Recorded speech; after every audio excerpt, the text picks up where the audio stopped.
In 2024, I had made a goal to watch one movie for every single day of the year. And while I didn't achieve that goal, I did get to watch 279 movies. So I actually made this list to kind of hold myself accountable because in 2017, my life pretty much had changed forever.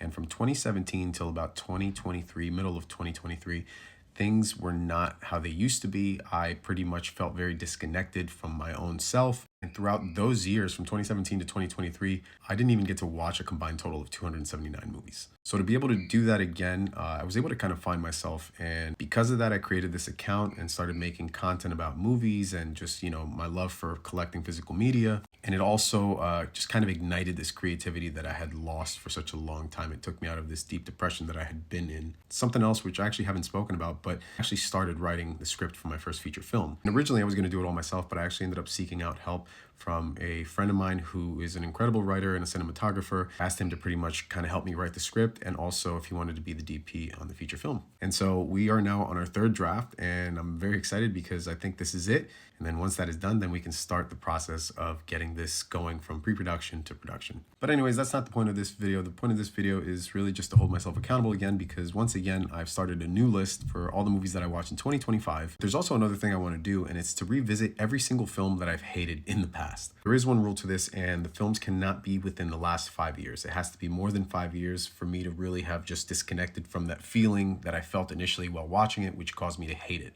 Now, why would I hate a movie? Probably because my mindset at the time, expectations, that sort of thing. A lot of these are going to be sequels to some favorites of mine that I was really hyped up for, and it just fell flat for me because, again, expectations. Or one of my favorite directors was coming out with a movie that I, at that time, maybe he hadn't missed, and then that was his first miss. And that's where I really get these intense feelings of like not liking a movie or hating it. Just to give you an example of some of the movies that I'm going to be watching, Panic Room is one that I'm going to be revisiting. Sucker Punch is another one that I'm revisiting.